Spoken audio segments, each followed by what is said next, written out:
Recording. Hi, R'BONNEY. Congratulations. It's nice to see you again, even Oh, virtually. nice to see you. So, talk about your being the first Filipino American to wear the crown, and how does it feel to be representing two cultures?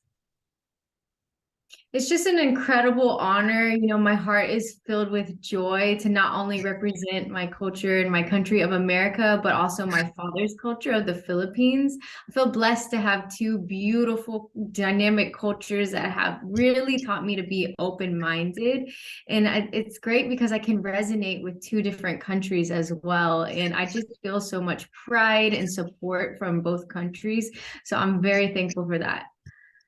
And both your parents were at the pageant, and also your dad already claimed that you're gonna win that night. Talk about the confidence of your father and how much support you got also from both your parents.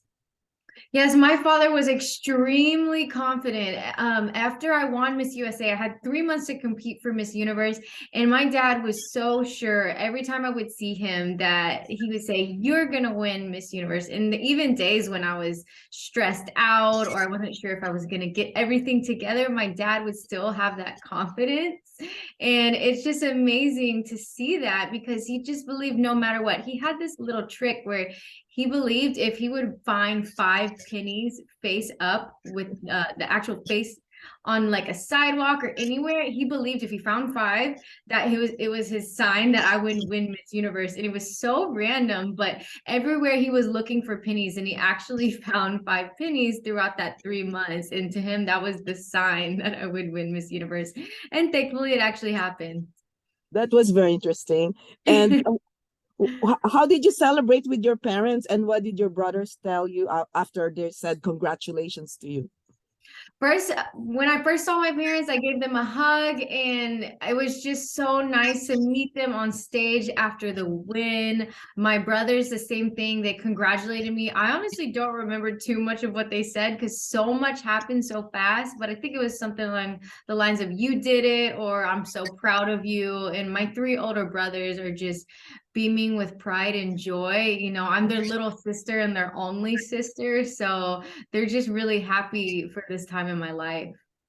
And both your preliminary and final gowns were also amazing and unique. And you collaborated with Ryan Fernandez, a Filipino designer. Talk about your collaboration with him. So with Rian, I had worked with him for my Miss Texas and Miss USA gowns, so it felt only right to go with him all the way to Miss Universe. And for preliminaries, I was really loving the color magenta fuchsia. I really loved wearing it these past couple of months. So I told Rian I want to do a pop of color that's a little bit unique, and I want to take a risk.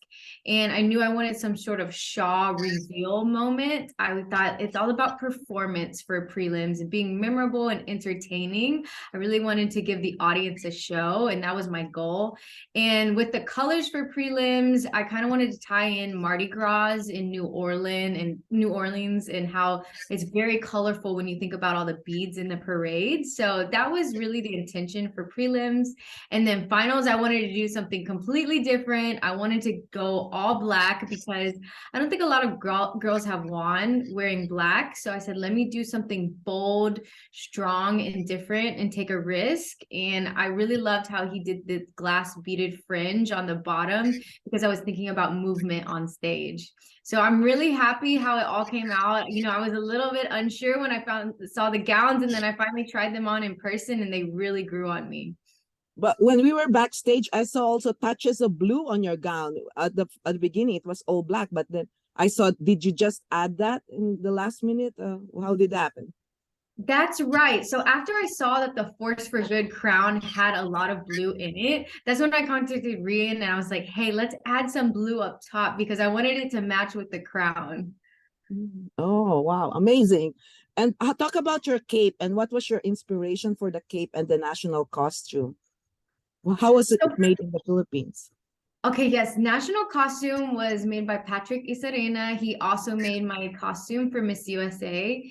And the name of it is Woman on the Moon, because I wanted to celebrate America's achievement of sending the first human to step foot on the moon. And actually, in my hometown of Houston, there's the NASA Space Center. And currently, they're working on sending the first female to the moon. So I really wanted to celebrate that achievement and how we are continuing to progress and let women just break down barriers and do things for the first time. So I wanted to support that. I really wanted to go big for this costume. I wanted a large moon. I just really wanted to go for it. So it was definitely pretty heavy, but I love the way he took the vision and he made it come to life. Mhm. And what were you thinking when your name was called in the last batch in the top 16? You know, it's a nail biter because the slots get smaller and smaller. I'm thinking, oh, there's only 3 girls left, and there's still a lot of girls around me that I think could be in the top 16. And then it just gets more and more stressful, and you're just hoping and praying that they call my name. And I think I was number 15. So I was the second to last one called. And when they called me, I was just like, so thankful. And then you have to go game on, run in the back, change really quick to swimsuit, and then back at it. Just collect yourself right before you go out on stage, and then remember your routine, remember all your points and your facial expressions, and just focus and get the job done. Uh-huh. And then when it was just the two of you, you seem like you didn't hear your name called. Talk about that moment when it's just the two of you on stage. You know, when they were there, the crowd was so loud for one. I wasn't sure if I heard my name right. And then I was talking to myself in my head. I was saying, if this is meant for me, please let it be for me. Please let me do good with this title. And then when they actually called my name, I wasn't sure. I was like, is it really me? Like, did I hear that right? I was just in such shock and disbelief that it took a little bit for me to realize that I was the winner. Wow. And a lot of the young film girls are already looking up to you as their model. What kind of advice would you give to them? My advice would be to embrace your roots, embrace who you are, and wear that very proudly. I think our culture is what makes us special and different and unique. And I think when I was a little girl, being different wasn't always the cool thing to do, but now I feel like it's so amazing and it's what makes me beautiful. So I would love to tell little girls to really, really know where you come from, know your culture, and be very proud of that. There's nothing wrong with being different. If anything, that's a blessing. Mm. And you are in New York right now with Anne of JKN and also Olivia Kido. Talk about these amazing two women that you're with and what you found out about them.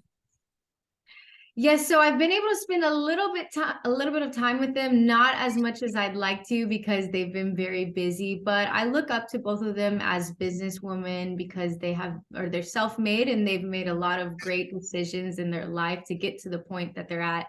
And so I'm really looking forward to learning more of them as a businesswoman myself that's trying to grow my brand, my clothing brand, Arbany Nola. So this year I told them, you know, any advice I would love to hear it, and I'd love to study them on how they've gotten to the point that they're at.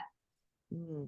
And now that you're Miss Universe and you'll be traveling around the world, how much do you look forward to this experience and what countries do you look forward to seeing and why?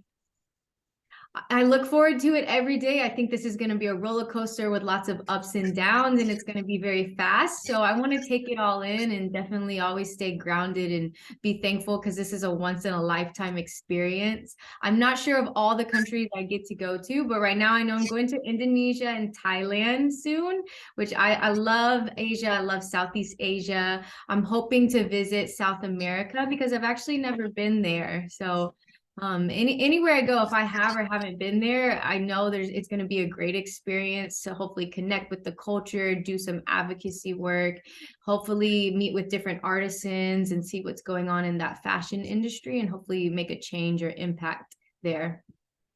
And are you also having any future plans to visit the Philippines and what do you plan to do? I don't want to say 100%, but I'm pretty sure I will be able to visit the Philippines and hopefully soon. There's so much I want to do there and have friends and family and people that I would love to connect with there. So hopefully soon. Yeah. And with promoting sustainable fashion design, what other plans do you hope to promote awareness and support of? for your platform?